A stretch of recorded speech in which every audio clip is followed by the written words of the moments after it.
was ecstatic because he was happy to see it's going to stay in the family, and I was going to put it back on the road and make it roadworthy.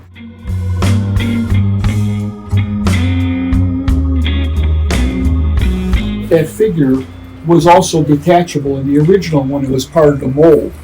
I had seen these Buick flags on a valve cap. I said it would be cool to see that figure on the cap of the valve cap.